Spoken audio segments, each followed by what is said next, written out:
Hey guys, Savannah Bell here with My Massage World, and in this week's video, I wanted to share 7 tips to help you manage your money better within your business.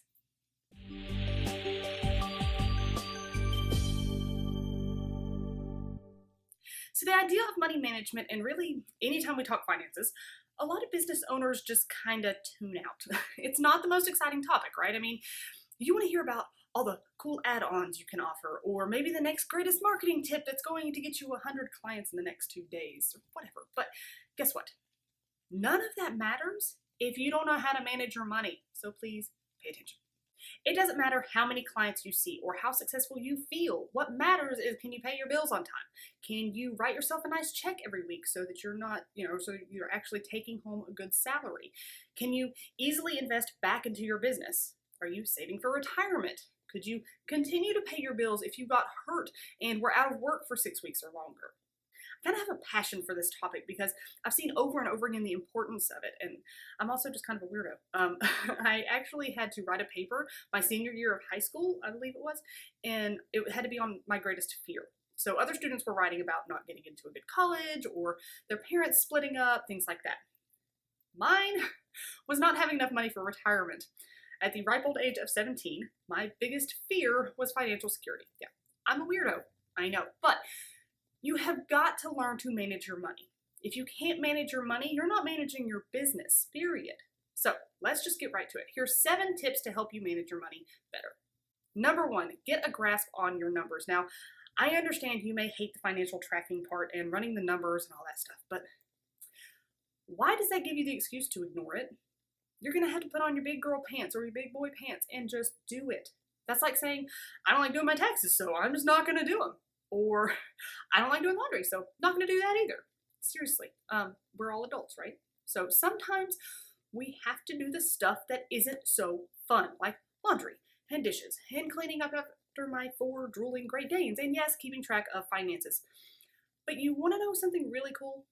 Once you get a grasp of these numbers, once you take control of your finances, there is a sense of empowerment and freedom and comfort that comes with it, because when you try to just ignore this stuff or not pay close attention, the stress of what could be happening with your money is always in the back of your mind. You need to track everything. You need to come up with processes and strategies to make sure that you know everything there is to know about your cash flow and any and all financial aspects of your business. If you really don't want to do this, or you know that you just do not have the capacity or the time or a skill set or whatever to keep track of everything and know what's financially good or bad for your business, hire an accountant and get cozy with them. Okay? If you want to try your hand at it, great. Do some research and even take some classes to get comfortable with accounting basics and start doing it. Number 2, keep business and personal finances separate. This cannot be overstated. In order to really get a handle on your business or personal finances, you first need to make sure that they are completely separate. This means separate banking accounts, a checking and a savings account for each, tracking each one separately, and essentially treating any money you would take out of your business for personal expenses like you would if you were paying an employee. Pay yourself, write yourself a check. Don't just take money here and there for personal stuff as you need it. Don't pay your personal bills out of your business account. This starts a bad habit and can lead you down the path of losing sight of your real numbers really fast. So please, keep your business and your personal finances completely separate from each other and write yourself a check. Number 3, set a budget. This may not be in everyone's wheelhouse, but I am telling you right now, you need to do this. Okay? Even if it's a somewhat loose budget, like you don't get it down to the penny or anything and you give yourself a little leeway on some stuff, that is fine, but you gotta keep yourself within a reasonable spending budget. Now, this ties right back to getting a handle on the numbers, so that you can, understand what your budget should be based on your cash flow. I mean, a strict budget is nice, but if you're just starting out on the whole budgeting thing, do not try to kill yourself trying to adhere to it. It's going to take some trial and error to figure out what's best for you. Okay, but just starting somewhere is better than spending all willy-nilly and not knowing where your money's going. Number 4, cut expenses. This could mean personally or professionally. Cut back on some things. When you've got a good handle on where your money is going, then you can sit down and take a good hard look at what you can cut out of that. Now, if you've got really good positive cash flow, and you without a doubt know that, then this may not be such a necessary step. But for many of you, I know this is something that needs to be done. Even small expenses add up. This could mean buying generic for you and your business. It could mean making your coffee at home instead of stopping by Starbucks or Dunkin' every morning. It could mean cutting back on the amount of retail that you keep in stock at work. It could mean calling some of your vendors and renegotiating prices. It could mean cutting cable and sticking with Netflix or Hulu only for at least a few months. We dropped our Spectrum cable and switched to PlayStation Vue and saved about $80 a month, and I think it's about 80, and I don't miss it at all. Whatever it is, find ways to save a little money. It adds up really quick. Number 5, save. This is something not many people are very good at. I mean, we make a little extra money and all of a sudden something comes up that we just have to spend it on, right? Somehow, no matter what we make, the expenses seem to grow with it, but that's not anyone's fault but our own. I mean, obviously life happens sometimes and unexpected expenses need to be taken care of, but for the most part, we can all be a little bit guilty of getting a little money and seemingly throwing it away on the next shiny thing that grabs our attention. So instead, how about you save it? I know, crazy concept. But here's the thing, and I've talked about this before. According to a 2016 banking rate survey, 69% of Americans have less than $1,000 in savings, and 34% have no savings at all. That's insane. I mean, what will you do if your car breaks down? Or if you get hurt and can't work for a few days or even a few weeks or months? That savings account will give you so much peace of mind. And when you cut those expenses, like I talked about before, put that in savings. Don't think that all of a sudden it's free spending money. It's not. No, it's for saving, so save it, please. Number 6, don't get complacent or cocky. This is a big problem for a lot of people. They get a boost in revenue, a clump of new clients all of a sudden, or some other indication that business is going good. And then they get complacent, or even worse, they get cocky. Both of these are a recipe for disaster because guess what?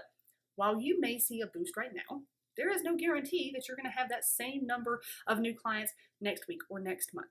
There's no promise that your bank account will see that little uptick again soon. Your marketing may need to change. Your local economy may take a hit. You could have some unexpected expenses pop up. Clients could move or just drop off for no apparent reason. Any number of things can happen. And I'm not trying to be all doom and gloom here, okay? I'm just being realistic. Bad crap happens sometimes. Just because you see a swing up does not mean it's going to keep going up. Don't assume that it will. So don't get complacent and stop your marketing or put a hold on the things that are working for your business. And don't be so arrogant as to think you've got it all figured out and now you've turned this corner and nothing can knock you down. I've made that mistake and oh boy did I get knocked down, okay? Keep with the stuff that works for your business. Keep chugging along. No matter what positive notions you're seeing, keep working to grow and improve in every way, including financially. And last but not least, number 7, live and practice below your means. I've said this a million times and I will continue to say it till the day I die. If you find yourself saying it's going to be tight but we can afford it, then you cannot afford it. I mean, unless it's an emergency, expense, like you have to have a car repair in order to get to your clients or a family member is sick. Totally understandable, obviously. But when it comes to just your business operation expenses, hell no. You need to learn to live below your means. Let me give an example here. So when my husband and I bought our house, we were approved for a mortgage that was almost 3 times what we actually chose. And yeah, we could afford that higher mortgage, but we wouldn't have been comfortable every month. Okay? We wouldn't have been able to take spontaneous trips. Not that that happens anymore with a 3-year-old, but we wouldn't have been able to easily take care of the unexpected repairs that were needed around our new home. And Lord, was it a lot of them. All right? We instead would have been worried at the end of every month about whether we could pay for that unexpected repair or that increase in some random bill. And I could not have saved up and invested in my business the way I wanted. There is an ease that comes with living below your means, whatever that means for you. I don't have the newest phone and I will never buy a brand new car, and I will run my business on a tighter than average budget so that I can actually enjoy the life I have rather than constantly stressing about money, the thing that's supposed to make my life easier. So live and run your business well below your means. It allows for savings, but primarily it allows for peace of mind. So I hope these tips give you a good starting point on how to get a grip on your finances and finally start managing your money. Your money shouldn't be controlling you. You need to control it. Money's just a tool. Use it wisely. For more tips on finances, be sure to join the My Massage World Facebook group where we are spending all week discussing it. Thank you so much for watching today. As always, check us out at mymassageworld.com, like us on Facebook, subscribe to us on YouTube, and stay tuned for more videos. There is a new one every single week.